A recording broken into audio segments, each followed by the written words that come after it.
Welcome to the fans of the DC Universe podcast Retrospective Part 2, where we will continue to briefly feature the first appearances of more of the participants of the live Discord-based weekly show. Part 1 focused entirely on podcasts recorded in the month of July 2019. This particular Best of Podcast Part 2 picks things up again in late August of 2019. For several months, I, Donnell, had promoted the idea of a DC Universe community gathering in Chicago at a comic book convention there that occurs in late August. Several community members and also DC Universe Book Club Discord server members had expressed their interest in meeting with other DC Universe enthusiasts during this convention. Now, in my real life, I at times oversee the promotion of live marketing events for IT companies, lunch and learns, etc. So I knew in advance that you are lucky if 50% of the people that raise their hands to attend an event will actually be there for lots of reasons.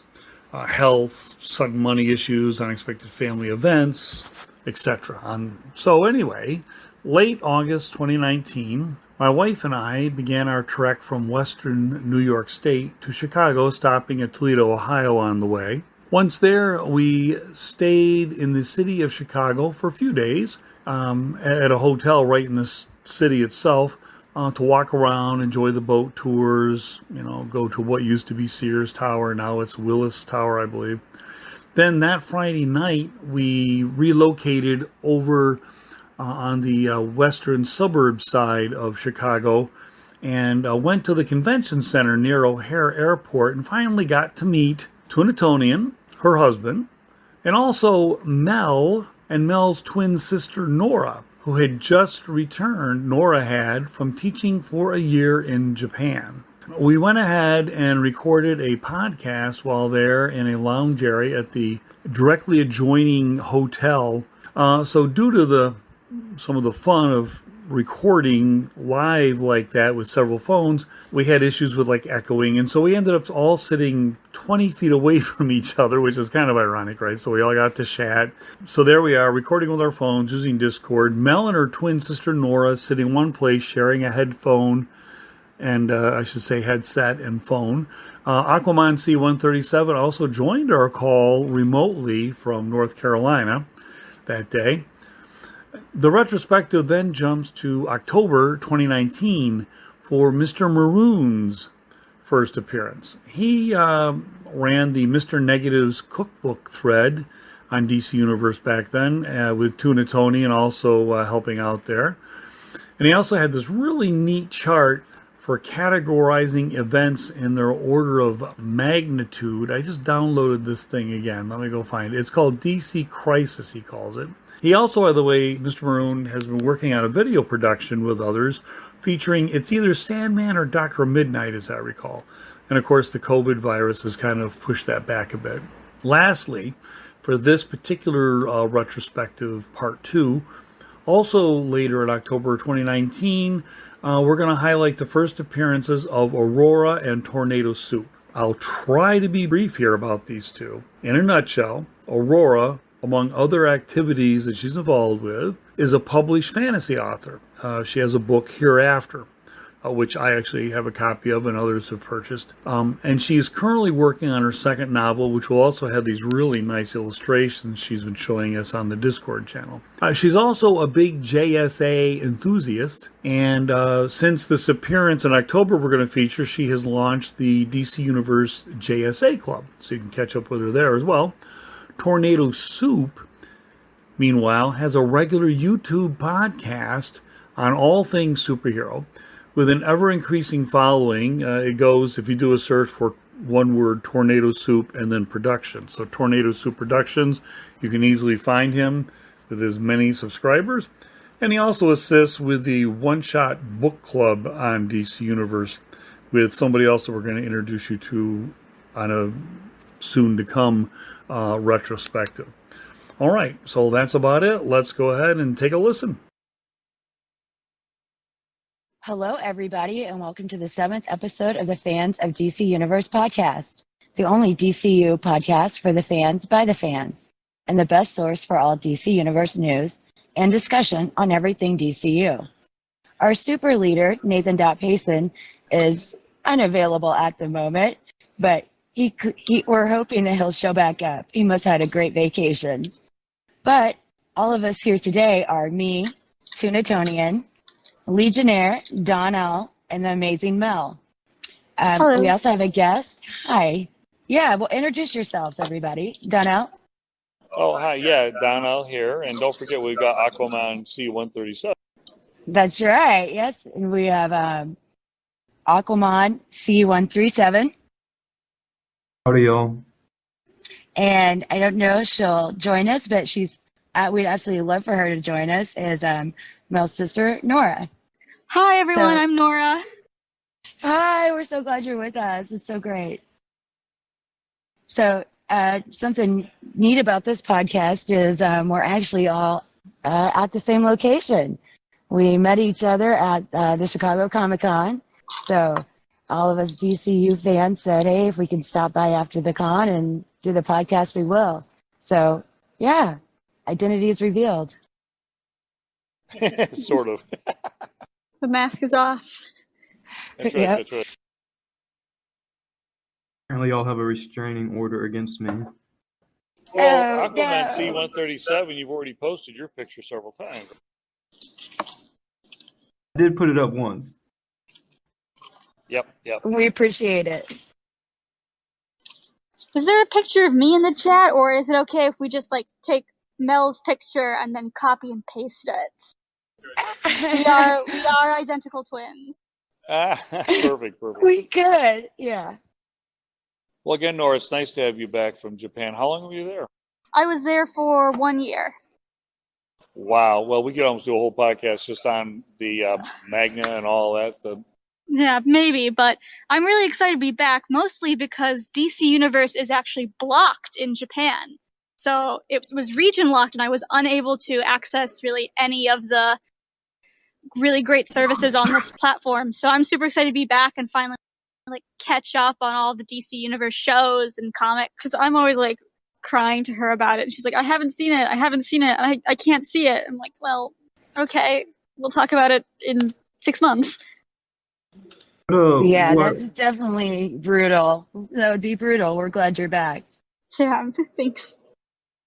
Why were you in Japan? Was it work related? Yes, so I was there for 1 year teaching English at a Japanese high school. Okay, very cool. Yeah, it was a time. It was interesting. But like I said, I'm glad to be back, and Mel's been telling me a lot about the server, and I'm excited to finally kind of get to meet people, and I guess this is my debut in both the server via the podcast. Yeah, she's talking about how great it's to be back because of all you guys and DC stuff, but not because she loves her family and she's happy to be home. I love you. Oh, I see. Here we go. It's totally You're my understandable. favorite sister. Your only sister. True. Aww.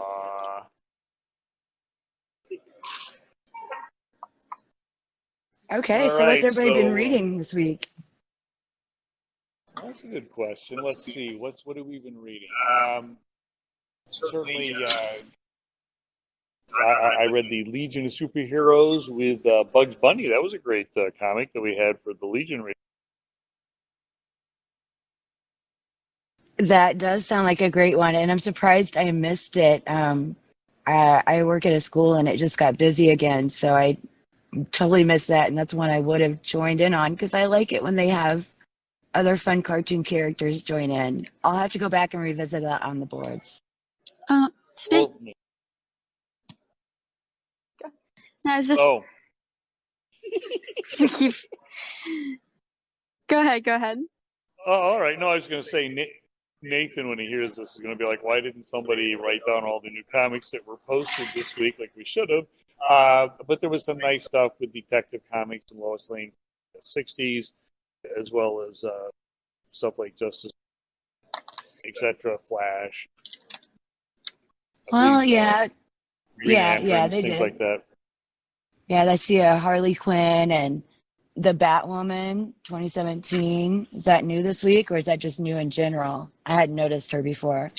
Well, if there's a section there of new this week, Aquaman C-137. Do you have that at your fingertips? New comics? Right, for this week that were just digitized this week. I actually just jumped over there to look at it to lend a hand. Hold on one second. Let's see. I'm pretty sure that the Batwoman has been there for a while, the 2017, but I think maybe the last issue of the current run was just digitized. Yep. I think there are a few things that were just finishing up. Sure. One thing that I'm kind of excited about is they're starting to add more of the old House of Secrets, House of Mystery. I'm interested to see them start to kind of digitize and add more of those not necessarily superhero comics, like more of like the horror, maybe some of the romance or comedy stuff. I feel like that's something interesting that I kind of want to check them out and see like what that's about. We're gonna get along great because I am excited about those two, and that's one that I just did when they released it, the House of Mystery and House of Secrets. That's one that I did start reading. I see digitized comics this week, but that is one that I did go ahead and start reading digitally because I'm still, I like the paper comics, but I'm getting used to it, and that's one that I am enjoying. It is a good series. Hello, everyone, and welcome to the 14th episode of the Fans of the DC Universe podcast, the only DCU podcast for the fans, by the fans, and the best source for all DC Universe news and discussion on everything DCU. Today, we are discussing New York Comic-Con, NYCC, New York Comic-Con, Titans Episode 5, aka Deathstroke, and did I mention New York Comic-Con? But first, joining us today are me, Nathan Payson, Donnell. Hello, hello. New 52. Hi. And joining us for the first time, making his podcast debut, Mr. Maroon. Hey, how's everyone doing? Doing good. Tired. But that was a bad... We've been missing your recipe, Mr. Maroon. Oh, yeah. Didn't you do the cookbook with Negative Man? Oh, yeah. The Negative Men's Cookbook? Yes. It's so funny because you would post the recipes, but then they never brought that back up. Oh, yeah. Got too busy. Yeah. No, not you. They also never brought it back up in the TV show. Like, I don't think we had a single cooking sequence. I saw something like that, but I never was able to watch it. I was like, wait a minute. Oh, Cooking wait. show. Oh my god. You guys, I think we have a pitch for DCU Unscripted. The DC's cooking show. We'll get there in a second. Oh, I think this is so cool. So, last week I said that we were going to kick off every episode with Titans. Well, I lied, because all we want to talk about is New York Comic-Con and 5 big announcements. That's right, I said 5. So we'll start at 1 and we'll go to 5.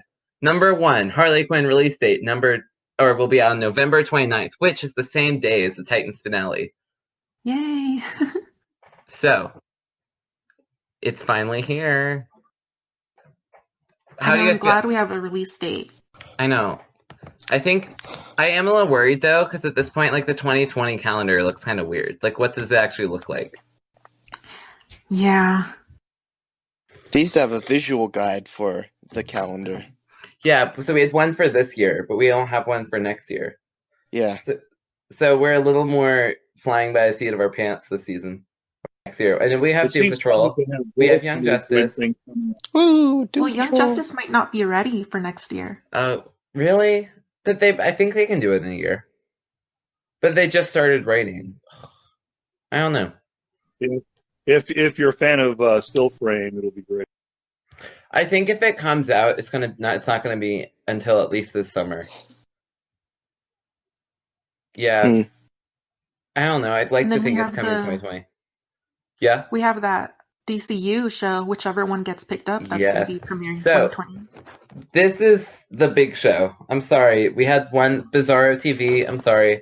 I thought it would be the big announcement coming out, but no. DCU Unscripted. So they teased this after a giant press conference which no one knew about ahead of time. And they said they put this poster of Joker smiling and doing like the Uncle Sam pose and being like, "We want you," and I loved it. So, for those who don't know, we're calling it DCU Unscripted. It's not DC Universe. It's DCU, as in the opposite of me. YOU, you. DCU Unscripted. And the idea is that you can picture DC TV show of your dreams. No, like document, like not just like real life, like reality sort of TV show. No, yeah, like, nothing to do with characters. Yeah, don't be like I am pitching Crisis on Infinite Earths multiverse tie-in, where it's a tie-in to Crisis on Infinite Earths through billion dollar budget movies. None of that stuff. Instead, you can say, I think we should have an answer the question where Alex Joffe asks questions. Ooh. And it's like a game show for trivia with fans and creators. I'm writing this pitch for him right now.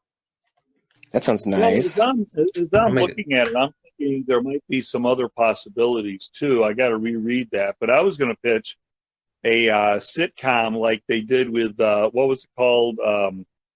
I can't think of the name of it now. It was one a couple of years ago. Powerless, yeah. Like Powerless, but with Booster Gold and Blue Beetle doing all their little schemes. It has to be non-narrative and like unscripted. You can't use like your own like that character that you always want to use. Because I was gonna, I would pitch, a Wesley Dodds series like right away, but nah. I think you might be able to use DC characters, just not storylines. You can. So I was thinking, what if we hired an improv group to do DC improv shows, to like a DC improv show in front of a live audience? And they do like 10 of them, and they do like 10 different shows, and then they're released one by one. And at the end of every show, there's like a teaser, which will tie into the final episode at the end. Hello, everyone, and welcome to the 15th episode of the Fans of DC Universe podcast, the only DCU podcast for the fans, by the fans, and the best source for all DC Universe news and discussion on everything DCU. Joining us today, I can't read this podcast script to save my life. Today we are discussing an exclusive announcement, the community shutdown, Titans episode 6, and more. But first, joining us today are me, Nathan Payson, Tornado Soup, debuting on the podcast. Say hi. Hi. Aurora, debuting on the podcast. Hello. And the wonderful Donnell. Glad to be here, buddy. Hey, Don. I should start calling you Don. I like that better. Okay. Did you see that there's the opposite of the L family that joined our Discord chat? No, it did not. But this is Zod. So we have a Zod person that joined, so we'll see what happens there. Okay. Okay. Wow, this is going great, you guys. So before we start, we have a special announcement to make, okay? For the longest time, I've been teasing something really big, and I can finally tell you that baked beans are the best kind of bean. Okay, obviously that's not the big announcement, but I can tell you that we have the first big announcement about Community Week right here. A Fans of DC Universe exclusive. Bum-ba-da-bum. I don't know, how does that sound? We had to work on our really good. Piece. Oh, awesome. Okay, on the Saturday of Community Week, we will be releasing an interview with the legendary Applejack about all sorts of stuff. And we're so excited to be a part of the Community Week, and we can't wait to talk with the wonderful Applejack. We will be talking about Community Week later, but first, let's talk about Titans Episode 6, Connor. Which I do want to emphasize again, Nathan, that will be, I believe, either October 25th or 26th, correct? It's the 26th is when it will go up, early that day. Perfect. We'll look or forward maybe, to it. Yes. And let's talk about Titans Episode 6, Connor, which debuts on the post-credit scene, which follows up on the post-credit scene at the end of Season 1, before making its way through a bunch of big reveals. So, what did you think about Titans Episode 6? I think this has definitely been one of the more interesting episodes. I was really, really surprised. I loved it. I thought it was the best Yeah. episode of the season so far. Oh yeah, it's just it seemed like they went right into things, and I was starting to wonder where they were going to end up tying it in, and it ended up ending like I thought it would. Yeah. Okay, is anyone surprised by that ending? Not a bit. Not even a tiny bit. As soon as I saw the name of the next episode, I was like, only thing I was holding out for, Nathan, was I was hoping that the doggy would save him instead of Connor. Tornado Soup, what did you think of the episode, man? I thought it was really good. Like it felt a little weird because up to this point it's been mostly Batman flavored stuff with like just a little bit of Wonder Woman sprinkled in, and then all of a sudden it's just all the Superman stuff, just like right away. Yeah. Which I mean, it was cool, and in an episode about Superboy, I guess that's what should be expected. But it was just. It's not. I don't know. I feel like they could have done it a little more drawn out. Like have really. You wanted them to extend it more? You're saying it felt a little rushed? Yeah, because it almost feels like they were things that you wish they would have had more time to do in the episode. Like I would have liked to have had him actually find the Kent farm and do a little bit more exploring and before things went kaboom. Yeah, that's fair. But I did feel like I think it could have. Okay, well, I did feel like it was a great step forward for the world building because, like, we got Superman, we got Superman teasing, we got Superman powers, we got Lex Luthor teases, we got Mercy because, of course, Mercy is the iconic character. You need Mercy before you can get Lex, as every show ever has proved. That's not true. Only Supergirl has. But that's okay. Mercy before, but so that's great. We got who else did we get? We got Lena Luthor. We saw a picture of Martha Kent, who was looking really young. And did we get any other big new character reveals? I mean, we got the entirety. Well, of course, Crypto. I mean, if they can't figure out how to keep Connor and Crypto, they're out of their minds. I just want to see what the dog's going to do. Everyone's it's like let that poor doggy go. What? With a kryptonite collar at the end. Yes, let that poor doggy go. Poor doggy. He's got eyes that burn. Yeah, he like caught a missile, like rocket, and then like killed someone with it. So I don't think he's a helpless like poor doggy.